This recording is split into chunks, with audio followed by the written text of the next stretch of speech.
أستغفر الله رب البرايا أستغفر الله من الخطايا ربي زدني علما نافعا ووفقني عملا صالحا يا رسول الله سلام عليك يا رفيع الشان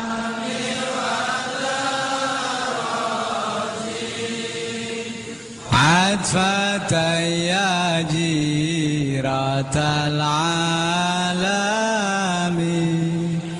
يا أهيل الجود والكرم يا أهيل الجود والكرم.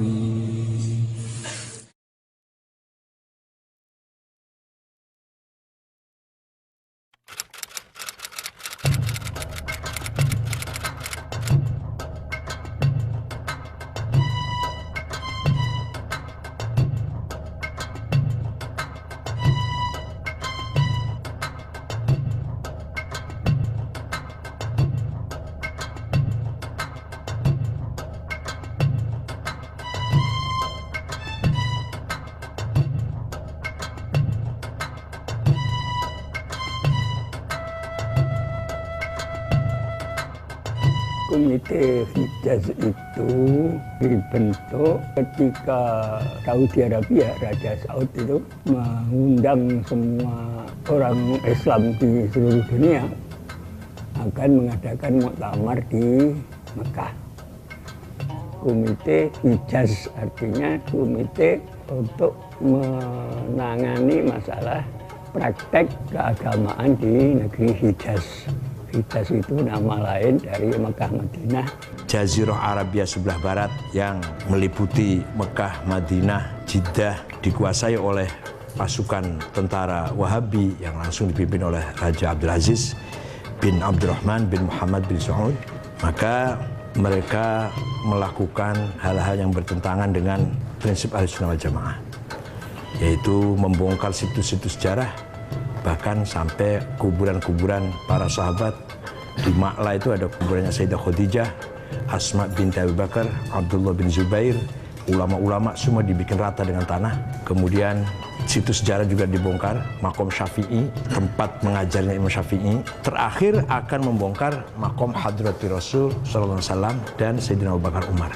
Baru Kiai Hasyim Asy'ari, Kiai Wahab dan kiai-kiai tersentak mendengar bahwa kuburan Nabi Muhammad akan dibongkar.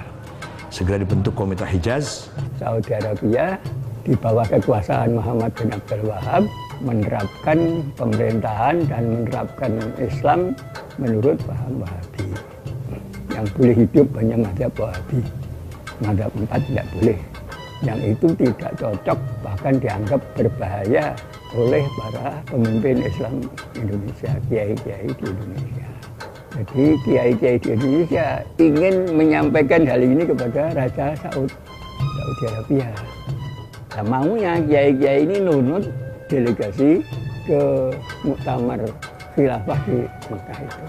Tapi kemudian tahu-tahu nama Kiai Wahabi, alasannya karena kiai pesantren belum punya organisasi.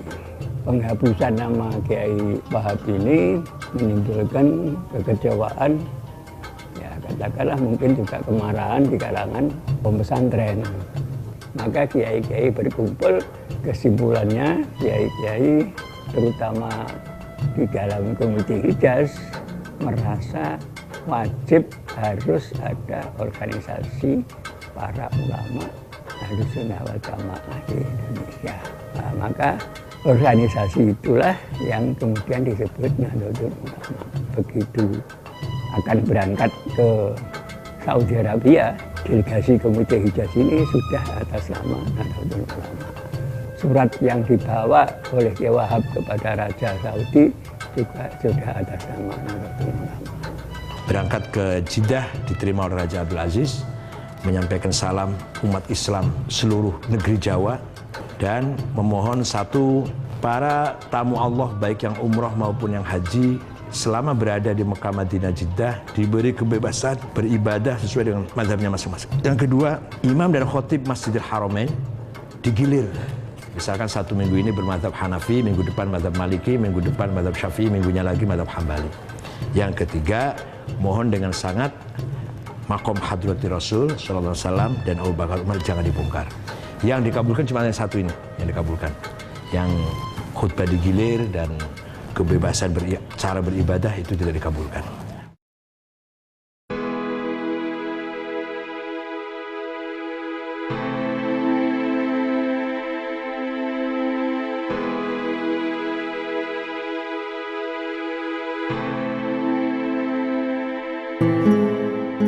Kalau NU sebagai organisasi memang mulainya tahun 26 ya.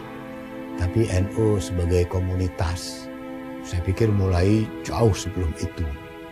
Jadi penganjur Islam Ahli Sunnah wal Jamaah yang mendirikan pesantren-pesantren adalah mereka yang pertama kali mencerdaskan rakyat yang tinggal di Nusantara. Bahkan sesungguhnya kalau secara ilmu organisasi sudah lama umat pesantren ini siap membuat Nahdlatul Ulama. Nahdlatul Wathon itu salah satu organisasi yang dibentuk oleh Kiai Wahab dan teman-temannya sebelum NU lahir. Sebenarnya Kiai Wahab sebagai inspirator ingin mendirikan organisasi santri lah. Tahun 14 matur atau menyampaikan inspirasinya kepada Kiai Hashim belum diizinkan. Maka sebagai cikal bakalnya berilah taswir afkar, mencari format berpikir yang pas untuk umat Islam Indonesia. Dan yang kedua, Nahdlatul Tujar, kebangkitan para pedagang santri. Kiai-kiai terutama Kiai Wahab itu mempersiapkan umat ini dalam hal ini menumbuhkan budaya organisasi. Karena itu tadi trauma, dihina, dilecehkan orang karena tidak punya organisasi. Lalu para pendiri NU itu berpikir, ini kalau ditanzim, ditata dalam suatu organisasi, alangkah lebih sangkil dan mangkusnya khidmah ini. Nah, Sayyidina Ali ngendika, yang batil saja bisa mengalahkan yang hak kalau yang batil ditata dengan rapi dan yang batal tidak. Maka lalu jamaah yang sama di mana-mana ini diwadahi jamiah yang namanya Nahdlatul Ulama. Tahun 26 itu Kiai Hasyim Asy'ari bersedia menjadi Rais NU dan oleh Kiai Wahab diberi jabatan Rais Akbar. NU lahir tahun 26 itu adalah menstrukturkan yang kultural. Karena itu ada semacam gap antara wadah dan isinya. Wadahnya modern, isinya tradisional.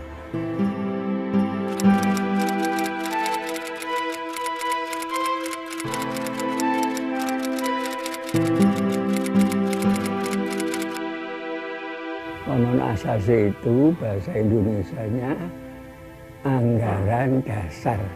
Konon itu anggaran, undang-undang, asasi itu dasar. Kemudian biasanya anggaran dasar itu didahului oleh muqaddimah atau pendahuluan. Muqaddimah konon asasi itu pertama kali diucapkan oleh Hadratus Syekh Hasyim Asy'ari ketika akan membuat anggaran dasar. Dan pidato itulah yang kemudian menjadi muqaddimah konon asasi. Jadi konon asasi sebenarnya adalah patokan strategis untuk NU di mana melandingkan agama ke Indonesia. Kenapa NU harus punya anggaran dasar, punya konon asasi? Karena kalau tidak punya konon asasi, NU tidak akan punya hak badan hukum reh mersun.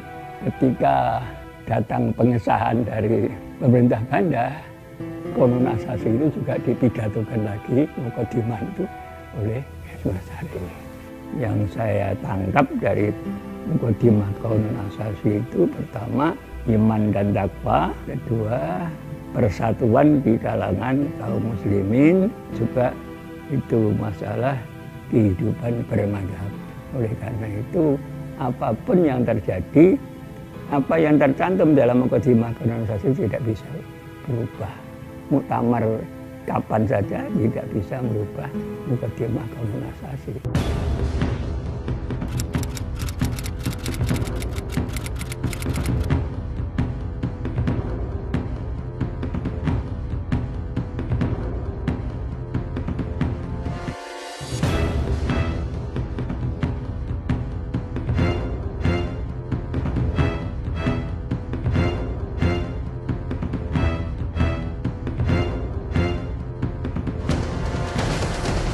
Peran NU tidak bisa diragukan, sangat besar sekali.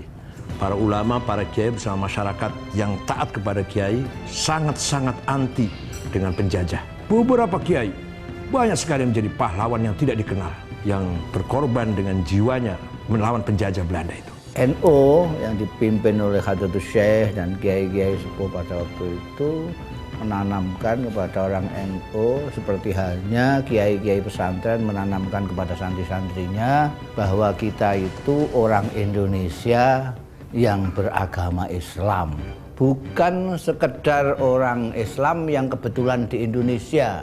Sehingga kalau ada sesuatu yang mengancam Indonesia, otomatis sebagai orang Indonesia tidak usah disuruh siapa-siapa, tidak usah ditanya kontribusi segala macam, itu rumah-rumahnya sendiri. Kiai-kiai yang kemudian membentuk NU ini sejak sebelum terbentuknya NU sudah punya budaya melawan penjajahan, itu sudah ada. Ini saya rasakan sendiri sebagai orang yang pada saat-saat pergerakan itu. Saya waktu itu sedang mondok di Tebuireng. Bagaimana suasana santri Tebuireng menghadapi perlawanan terhadap penjajahan. Ini salah satu bukti bagaimana para kiai itu memusuhi penjajahan, melawan penjajahan dengan caranya sendiri.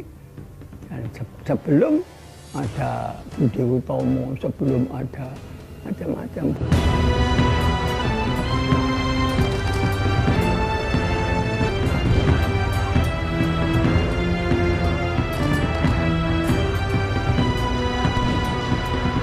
Karena saya kira itu tidak hanya sekedar penghormatan pada matahari, memakai rukuk segala macam, itu sudah keterlaluan. Dan niatnya memang niat nyembah dewa matahari kan. Kiai Hasyim Asy'ari sendiri pernah ditahan 1 bulan oleh Jepang karena menolak keluar dari tahanan, tangan kanannya mati, tangan kanannya sudah tidak bisa bergerak. Mungkin dalam Kongres Pemuda peran kita tidak signifikan. Tapi menjelang mendirikan negara, beberapa tokoh NU ikut di dalam BPUPKI dan PPKI. Kalau dilihat dari jumlah mungkin tidak banyak ya, karena secara resmi berperan di BPUPKI itu kan Kiai Maskur dan Kiai Wahid Hasyim ya. Kemudian di PPKI mungkin hanya Kiai Wahid Hasyim yang berperan, karena dari 61 menjadi 17, lalu ditambah anggota baru itu kira-kira 20, sisanya yang anggota BPUPKI itu tidak semuanya masuk ke PPKI. Cuma kalau dilihat dari sudut substansi dan dampaknya bagi pembangunan bangsa atau berdirinya sebuah bangsa dan negara itu sangat besar.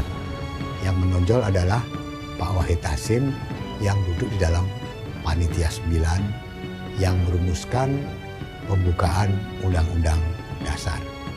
Jadi perannya cukup besar menurut saya. Karena dari sudut substansi itu NU tentu memberikan sumbangan-sumbangan bagi perumusan dasar negara yang kemudian menjadi Pancasila. Di dalam BPUPKI yang memperdebatkan dasar negara tanggal 29 Mei sampai dengan 1 Juni, itu NU juga ada di dalamnya dan ikut di dalam perdebatan sehingga deadlock pada tanggal 1 Juni. Kemudian pada tanggal 22 Juni ada Piagam Jakarta. Di situ dari 9 orang terpilih ada satu orang yang bernama Kiai Wahid Hasyim mewakili golongan Islam. Nah, itu dampaknya terhadap ideologi negara. Sumbangan NU itu sangat signifikan. Proklamasi kami bangsa Indonesia dengan ini menyatakan kemerdekaan Indonesia. Hal-hal yang mengenai pemindahan kekuasaan dan lain-lain diselenggarakan dengan cara saksama dan dalam tempo yang sesingkat-singkatnya. Jakarta, 17 Agustus 1945, atas nama bangsa Indonesia, Soekarno, Hatta.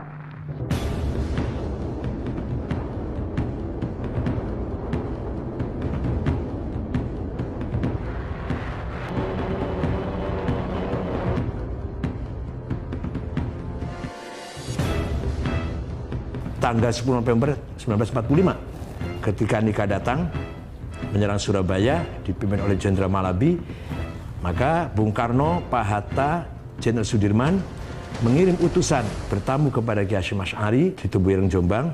Bung Karno menanyakan hukumnya membela tanah air, bukan bela Islam, membela tanah air. Kiai Hasyim Asy'ari mengumpulkan para ulama, jaringan-jaringan ulama di kontak semua, kumpul di Tebuireng tanggal 20 sampai 22 Oktober tahun 45. 2 hari 2 malam diskusi yang melahirkan resolusi jihad Hasyim Asy'ari. Singkatnya, mempertahankan hak tanah air melawan penjajah, hukumnya fardhu ain, wajib, seperti wajibnya sholat, seperti hukum wajibnya sholat.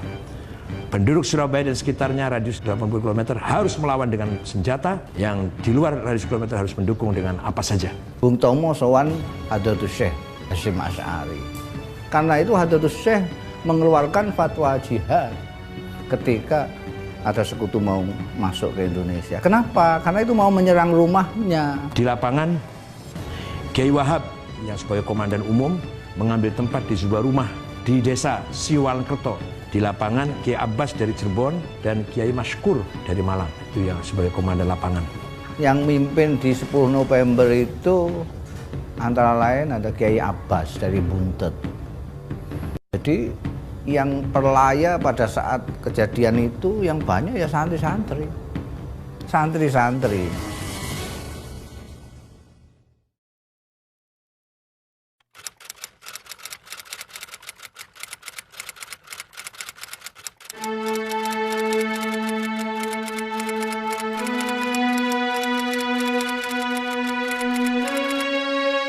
Kalau kita melihat Kiai Wahid Hasyim dari sudut itu, menurut saya ada 2 hal. Pertama, ketika beliau memperjuangkan garis politik. Yang kedua, ketika melaksanakan keputusan politik. Nah, ketika memperjuangkan garis politik, sangat jelas sekali Kiai Wahid Hasyim ini memperjuangkan nilai-nilai Islami dalam kehidupan bernegara dengan pendirian yang kokoh. Bahkan kemudian menjadi salah satu tokoh penting ketika misalnya Kiai Wahab Hasbullah itu karena persoalan pandangan keagamaan dan kenegaraan itu menjadikan NU sebagai partai sendiri yang terpisah dari Masyumi. Dan itu diikuti oleh Kiai Wahid Hasyim sebagai perjuangan. Nah, tetapi ketika Kiai Wahid Hasyim ini kemudian menjadi pelaksana keputusan-keputusan politik dan duduk di pemerintahan, itu tampak jelas bahwa ini orang yang sangat pluralistis. Penganut paham pluralisme, paham kebangsaan yang sangat kokoh.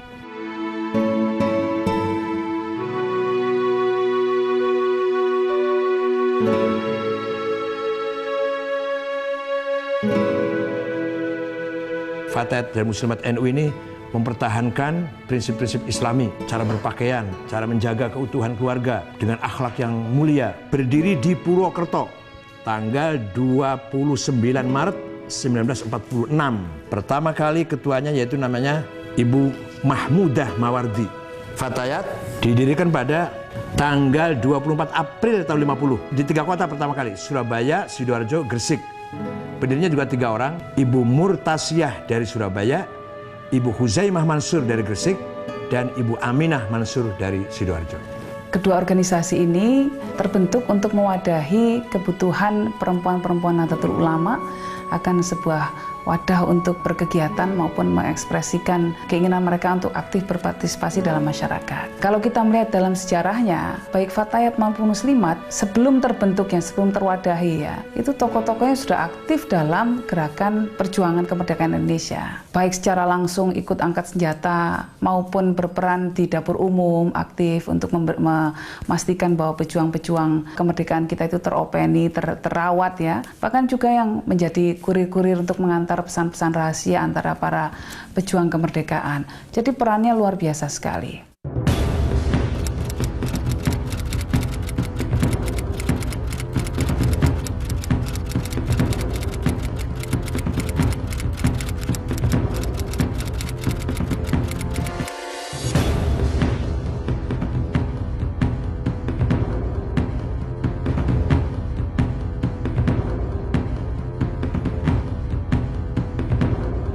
NU banyak tersinggung karena kiai-kiai NU sering tidak diajak bicara, diajak berembuk oleh tokoh-tokoh yang non-NU. Akhirnya NU keluar dari Masyumi dan menjadi partai sendiri. Tidak tahunya Tuhan yang ngatur, tidak lama terjadi PRRI, pemberontakan PRRI yang banyak sekali tokoh-tokoh Masyumi non-NU terlibat. Seandainya NU tidak keluar dari Masyumi, ikut dibubarkan. Padahal waktu keluarnya NU dari Masyumi bukan karena mengetahui akan ada pemberontakan, tidak. Tapi itulah tangan Tuhan yang ikut campur, menggerakkan hati para ulama NU agar keluar dari Masyumi. Ya sebetulnya hubungan itu tidak berjalan mulus karena perbedaan latar belakang. Kebanyakan tokoh-tokoh Masyumi adalah berpendidikan barat, menjadi intelektual dan menganggap enteng para ulama NU yang sebetulnya tidak kalah dari mereka. Karena adanya ketidaksesuaian pendapat dengan tokoh-tokoh dalam Masyumi, maka ulama-ulama NU mendirikan partai dan akhirnya menjadi pemenang ketiga dari pemilu. Dalam kurun itu yang menonjol adalah pemberian gelar Waliul Amri Daruri Bisyaukah kepada Presiden Soekarno yang dilandaskan dengan ketentuan-ketentuan di dalam fikih. Orang-orang yang tidak paham fikih menganggap itu upaya menjilat Bung Karno, padahal sama sekali jauh dari itu. Nah, ketika itu NU masih memperjuangkan Islam menjadi dasar negara yang dilakukan di dalam waktu 56 sampai 59 di dalam Majelis Konstituante.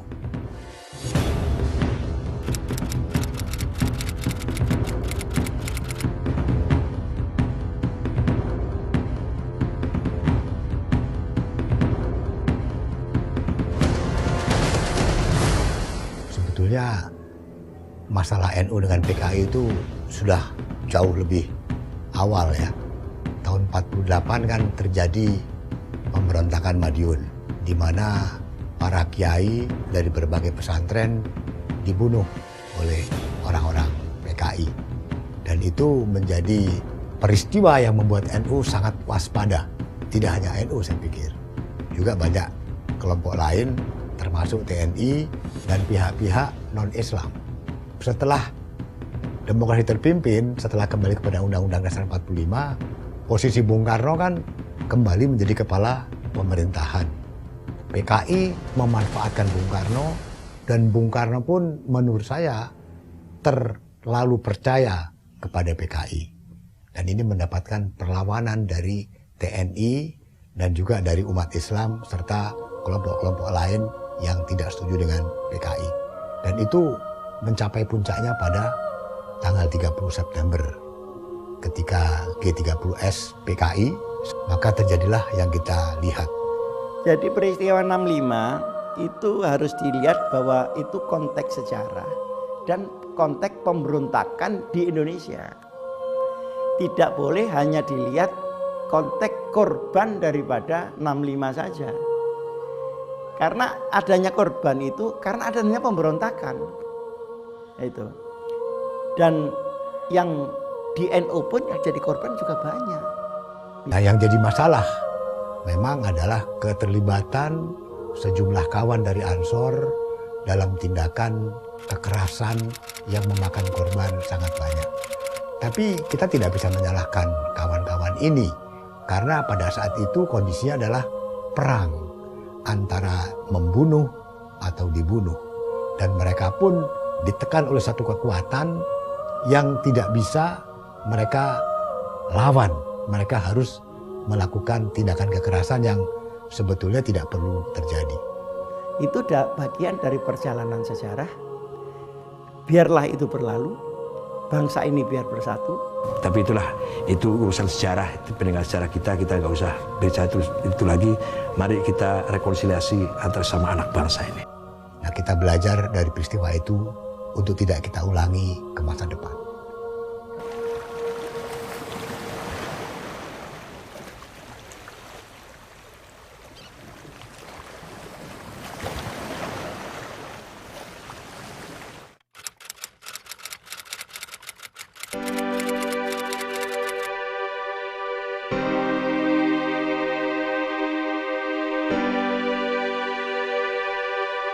Ketika itu tokohnya yang terkenal Pak Subhan dengan Pak Syekhu ngotot ingin pemilu luber langsung bebas rahasia dengan keyakinan NU akan menang, minimal akan menunjukkan kekuatan NU lah. Ketika itu suasananya Pak Harto dan beberapa tokoh nasional, tokoh TNI terutama Angkatan Darat tidak berkenan kalau NU itu menjadi partai pemenang. Maka dari Sekber Golkar, sekretariat bersama golongan karya yang di situ juga ada Pak Subhan di situ. Kemudian dijadikan kendaraan, tidak mengatakan itu partai, tapi itu golongan karya dan golongan karyalah yang harus menang. Kalau menurut saya, dulu itu ada kekuatan sosial politik di Indonesia itu ada 6. PNI, Masumi, PKI, NU, militer. Setelah Bung Karno tidak ada, PNI tidak ada, Masumi tidak ada, PKI tidak ada, tinggal 2. Tentara bikin Golkar. Maka yang dijeleng-jeleng, yang ditekan-tekan itu NU.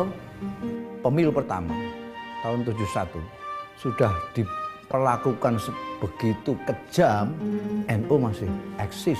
NU menjadi sasaran dari pemerintah Orde Baru pada pemilu tahun 71 dan seterusnya.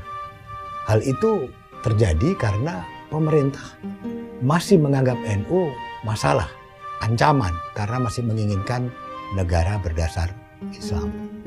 Karena itu lalu dilakukan segala macam upaya, termasuk akhirnya dibonsaikan dalam P3. Dan betul-betul NU waktu itu sudah menjadi kecil secara politik. Ya itulah sejarah perjalanan bangsa kita. Kita tidak usah mengungkit-ungkit itu ke belakang. Kita maafkan, tapi tidak bisa dilupakan. Atas nama pimpinan Majelis Permusyawaratan Rakyat, saya sampaikan selamat bersidang, selamat bermusyawarah. Semoga Allah Subhanahu wa Ta'ala senantiasa melimpahkan taufik dan hidayahnya kepada kita sekalian dalam rangka usaha pembangunan bangsa dan negara Republik Indonesia.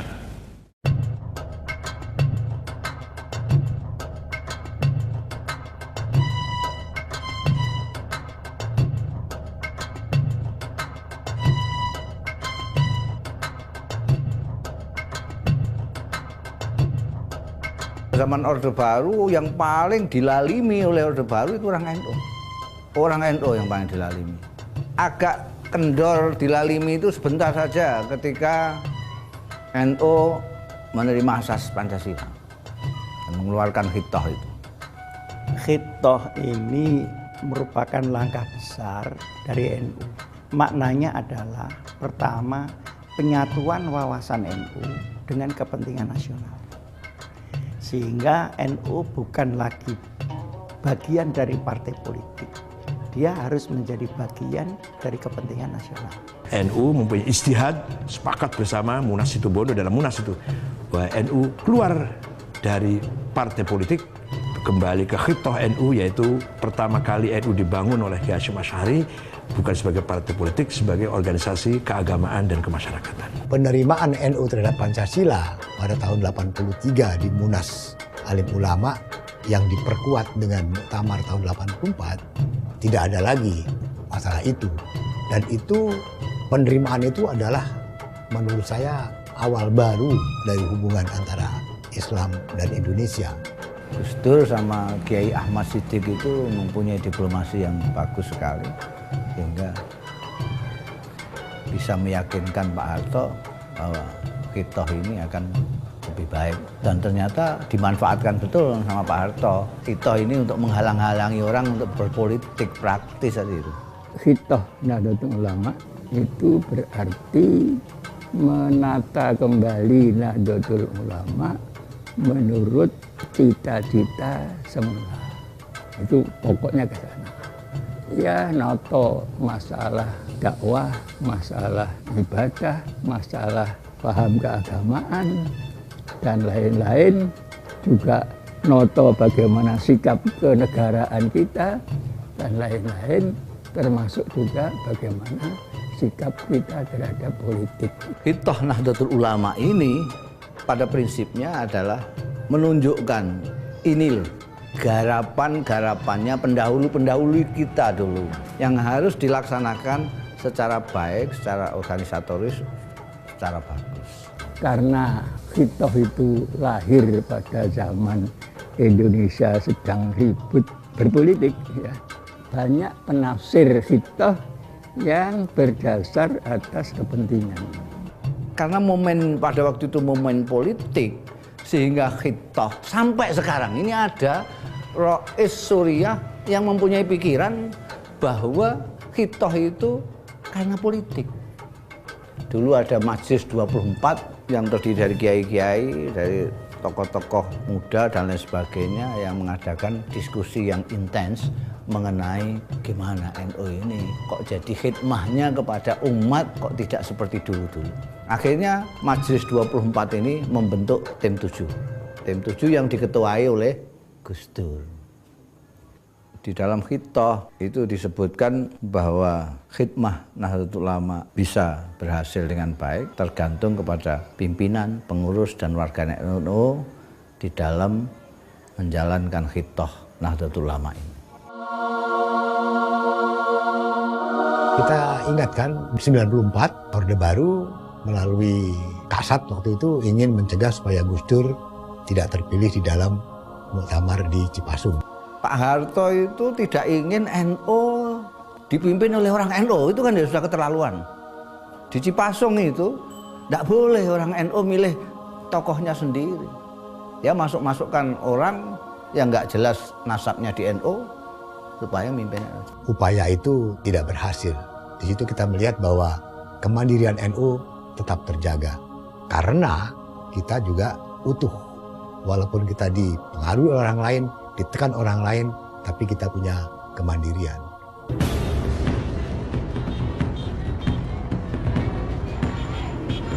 Selama Orde Baru, P3 tidak pernah dipimpin oleh orang NU. Padahal mayoritas P3 itu orang NU yang pada waktu pemilu 55 menjadi 3 besar setelah PNI dan Masyumi. Sedangkan MI yang ikut nunut itu selalu mimpin P3. Setelah Gus Dur menjadi ketua umum PBNU, karena kapasitas Gus Dur yang begitu hebat, maka akhirnya Gus Dur muncul sebagai tokoh utama dari masyarakat sipil Indonesia. NU pun menjadi kekuatan utama masyarakat sipil karena ada Gus Dur. Ketika pimpinannya itu Gus Dur, maka otomatis terutama anak-anak muda wawasannya menjadi sangat luas karena yang mimpin Gus Dur yang mempunyai wawasan luas. Jadi tergantung siapa yang mimpin. Kalau kita lihat kenapa orang begitu menghormati Gus Dur, karena ibadah-ibadah sosialnya itu keikhlasannya menurut saya tinggi. Sehingga Tuhan menggerakkan hati orang-orang itu untuk menghormati Gus Dur. Kalau pemimpin NU tidak ikhlas, NU tidak akan berhasil sampai kapanpun. Coba bayangkan orang seperti Gus Dur tuh belusuan ke pesantren-pesantren, bertemu rakyat, bertemu LSM gitu. Dan nunggu laporan-laporan dari orang di level yang langsung di bawahnya, tapi turun sendiri. Kiai Wahid Hasyim juga dulu begitu, Saifuddin Zuhri juga begitu kan. Itu ditunjukkan sikap seperti itu oleh Gus Dur tanpa tendensi yang bisa dinilai itu hanya untuk pencitraan. Gus Dur itu enggak peduli. Ketika diberitahu misalnya, Gus jangan gitu, nanti Gus Dur malah dukungannya kurang, enggak peduli dia, saya enggak butuh soal-soal begitu katanya. Mau didukung, mau tidak, terserah saja, saya enggak butuh percitraan apa, pokoknya ini jalan. Maka terjadilah apa yang sudah kita lihat kan, bahwa Gus Dur menjadi ujung tombak dalam menghadapi Pak Harto dan pemerintah Orde Baru yang berujung kepada peristiwa reformasi. Tanpa peran Gus Dur, tanpa peran NU pada saat itu, tidak akan terjadi seperti yang kita lihat. Atau terjadi pun pasti mundur waktunya. Reformasi ini dimulai dari Ciganjur, di rumahnya Gus Dur, dihadiri oleh tokoh lain yaitu Pak Amin Rais, Ibu Megawati, dan Sri Sultan Hamengkubuwono. Itulah awal mula reformasi yang sebenarnya.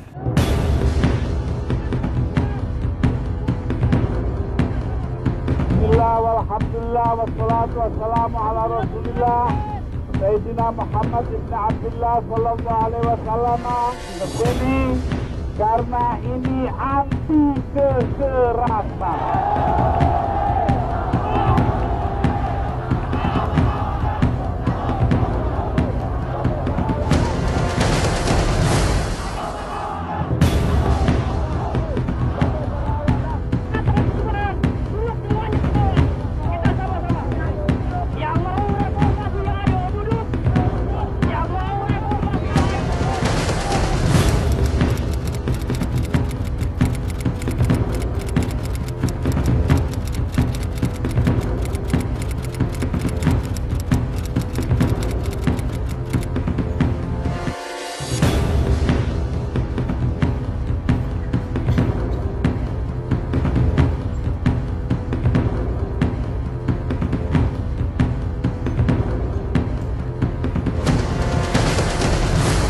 Saya memutuskan untuk menyatakan berhenti dari jabatan saya sebagai Presiden Republik Indonesia.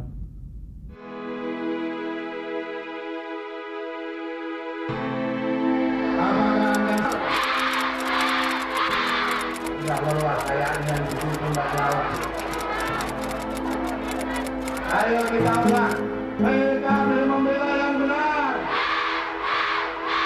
Dibentuk PKB itu tanggal 23 Juli tahun 98, setahun sebelum pemilu. Jadi dadaan kemudian ikut pemilu. Yang mengajak saya Gus Dur. Nah, pertama kali yang saya tanyakan, loh Gus Dur kan menghitohkan NU, kok sekarang bikin partai? Apa tidak kontradiksi? Maka penjelasannya begini, yang kita hitohkan itu adalah NU sebagai jamaah dan jami'iyah. Ini harus menempati posisi hitoh yang hubungannya itu bukan NU partai tapi NU bangsa. Tetapi sistem nanti di reformasi ini akan bertumpu kepada partai politik. Nah, kalau NU tidak mempunyai partai politik, maka aspirasinya tidak akan disalurkan berikut mindset politik kebangsaannya. Nah, terus bagaimana hubungannya dengan hitoh? Kita bisa. Karena ketika itu orang NU sebagai komunitas bisa digerakkan, maka PKB dapatnya besar. Ketika dapat besar, anak-anak kita banyak yang jadi DPR, DPRD, ada jadi menteri, ada jadi panitia ehod, Gus Dur sendiri jadi presiden, dan begitu kan? Sebagai hasil daripada jembatan ini tadi. Bismillahirrahmanirrahim. Sebagai presiden terpilih berdasarkan ketetapan MPR RI nomor. Bagi NU secara formal prestis ya, saya kira itu sangat penting karena kemudian itu tadi ternyata orang NU itu bisa menjadi presiden yang dikehendaki oleh rakyat. Itu satu, bagi NU secara formal prestisius. Tapi secara material NU tidak dapat apa-apa sebenarnya kalau mau menghitung material. Kalau bagi bangsa ini yang terpenting, Gus Dur memperkuat visi kebangsaan kita. Gus Dur menunjukkan bahwa NU itu harus menjadi jangkar pluralisme, jangkar kebinekaan kita, jangkar kebangsaan kita. Itu ditunjukkan oleh Gus Dur. Gus Dur mikirnya bukan NU, mikirnya Indonesia. Dia bersakit-sakit diterima asal untuk Indonesia. Sekarang ini persoalan kita politik sudah sangat transaksional. Pokoknya Anda ingin dapat ini harus melakukan ini. Itu beda dengan yang dilakukan Gus Dur dulu. Dulu Gus Dur ditawari, Gus Dur mau selamat asalkan melakukan ini. Tapi Gus Dur tolak. Tidak, kata Gus Dur. Demokrasi itu bukan pasar. Demokrasi itu bukan bertukar-menukar begitu. Saya sering ceritakan kan Gus Dur ketika mau jatuh, itu sudah ditawari, Gus Dur Anda tidak akan jatuh asal mau mengganti menteri. Kan gampang, seorang presiden ingin selamat, sudahlah ganti menteri, dia memang bisa mengganti. Tapi Gus Dur bilang, tidak, demokrasi itu bukan pasar. Oleh karena demokrasi bukan pasar, kalau minta saya sebagai presiden mengganti menteri atas perintah partai politik, maka saya melanggar konstitusi, maka saya lebih baik tunduk kepada konstitusi, kata Gus Dur. Tidak apa-apa saya jatuh, dan itu yang terjadi. Gus Dur, you are still our president.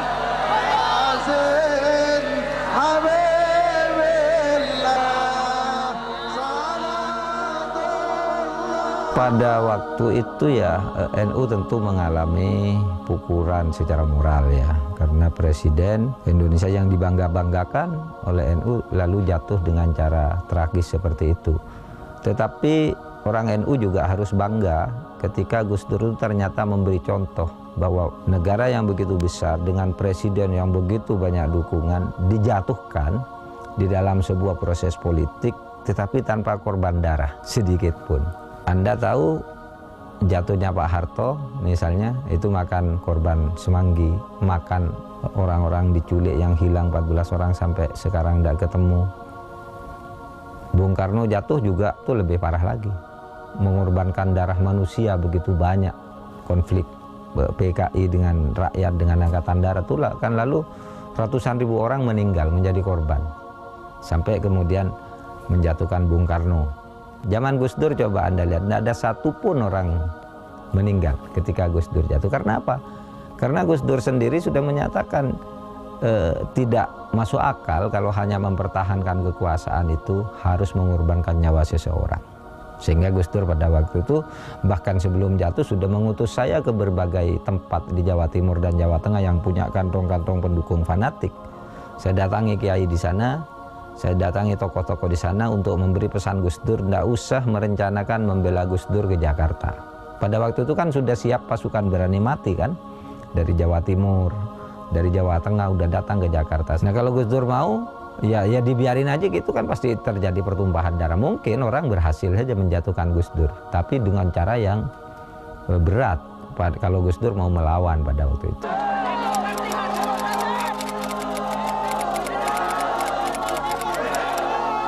Saya akan tetap memimpin perjuangan moral menegakkan kebenaran.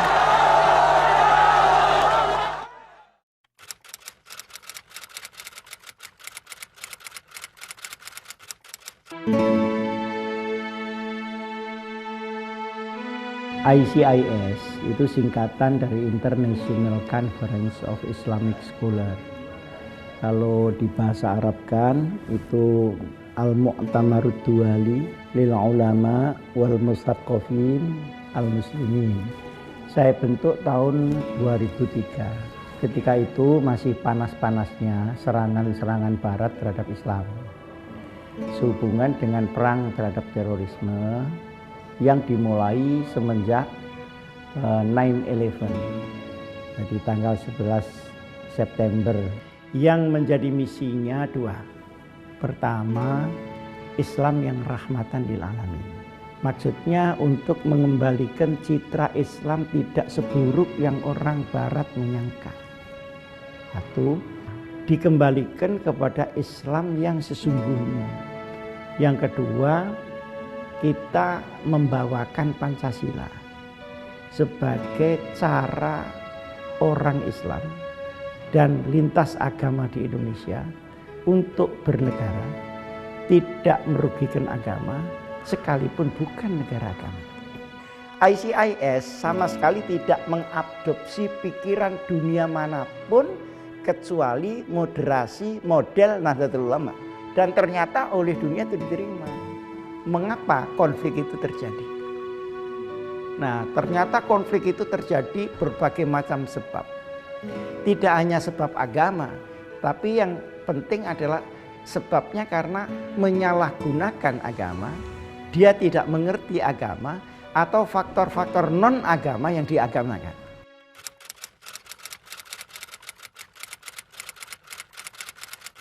Ada seorang pemimpin pergerakan nasional Indonesia, adalah Dr. Sutomo, yang ikut mendirikan Budi Utomo. Beliau mengatakan pesantren adalah konservatorium patriotisme dan nasionalisme Indonesia. Andai kata tidak ada pesantren, andai kata tokoh-tokoh Indonesia hanya mendapatkan pendidikan barat, kiranya sulit mengajak mereka untuk memperjuangkan kemerdekaan Indonesia.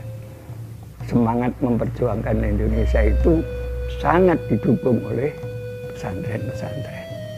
Nasionalisme itu sangat erat hubungannya dengan Nahdlatul Ulama, dan terakhir lagi ya kita bisa melihat tahun 83-84 itu waktu Situbondo dengan pernyataan bahwa republik ini adalah final ya. Jadi itu satu pengakuan bentuk final dari republik. Ini sesuatu yang cukup luar biasa yang disumbangkan oleh NU.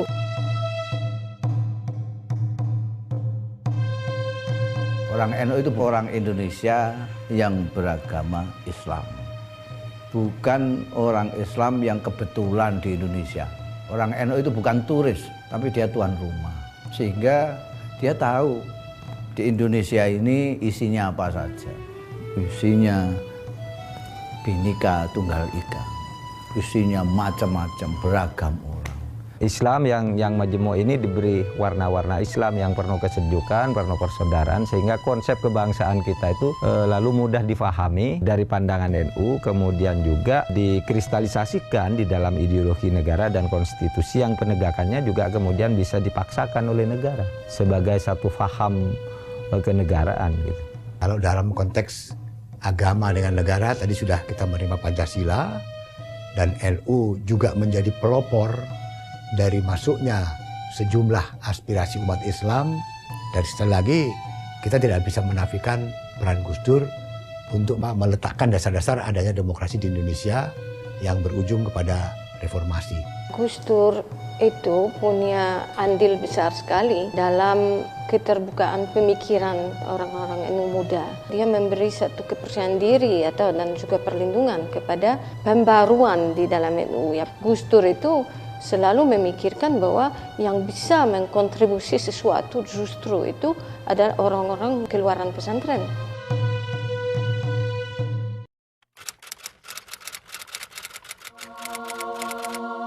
Proses regenerasi yang saya ketahui sih mengalir saja ya, sesuai dengan kebutuhan zamannya. Jadi kita melihat banyak sekali tokoh-tokoh NU yang kemudian memainkan peran baik dalam komunitas NU sendiri maupun dalam kancah nasional dan kemudian juga bahkan kancah internasional. Saya rasa tokoh-tokoh yang selama ini kita saksikan berperan besar dalam berbagai bidang memang juga adalah cerminan dari strategisnya posisi NU di tengah-tengah masyarakat saat ini. Rata-rata warga NU itu kan sudah dibekali dengan pengetahuan yang sangat komprehensif mengenai masalah kebangsaan terutama. Jadi pemahamannya biasanya sangat komprehensif. Ketika kemudian bangsa ini membutuhkan sumbangsi dari mereka, siap mereka untuk mengisi ruang-ruang di kancah publik. Kita harapkan regenerasi ini lancar dengan baik sehingga NU akan selalu eksis sampai ila yaumil qiyamah insyaallah.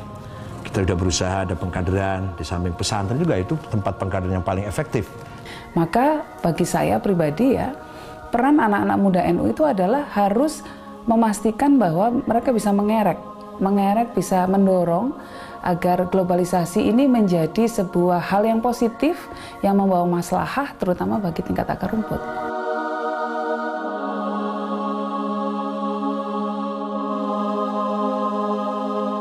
Ya sebenarnya nilai yang dibawa oleh NU banyak ya. Tapi kalau ditanyakan secara singkat saya kira ya bahwa yang terpenting mungkin adalah kemampuan untuk adaptasi pada konteks lokal, kepada kebudayaan lokal ya. Warga NU selain harus berbangga juga harus menjaga warisan ini sebagai warisan para tokoh-tokoh NU juga. ya, sehingga Indonesia akan tetap menjadi satu bangsa yang kuat dalam ikatan kebinekaan, dalam ikatan pluralisme yang sekarang ini menjadi sangat relevan untuk selalu dikampanyekan lagi.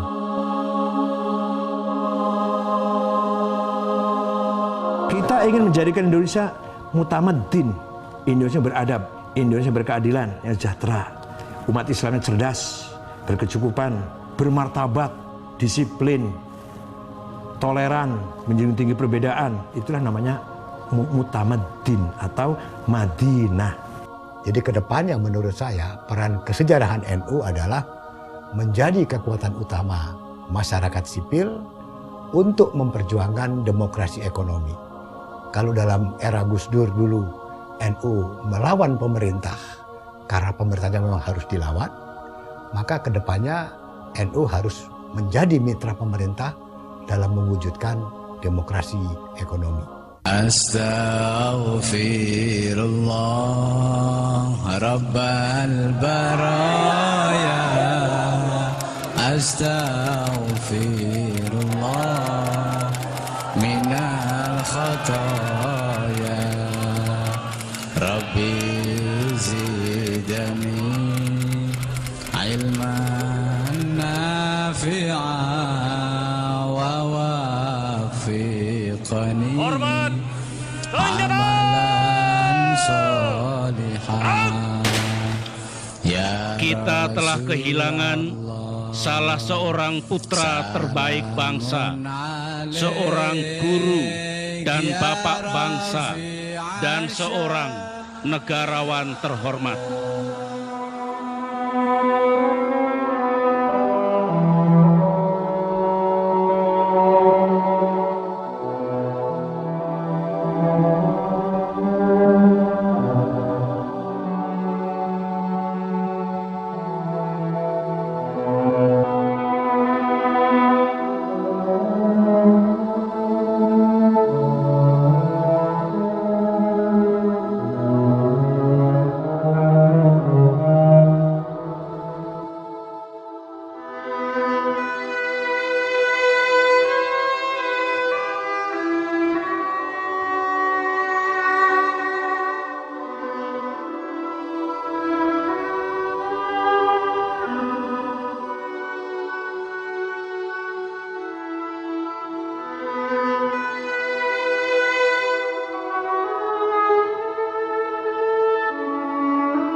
Ilailas tulil firdausi Allah,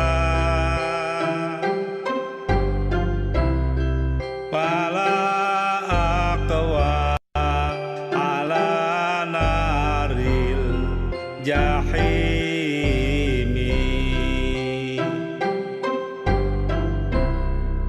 pahabali tau batau aufir dhunubi,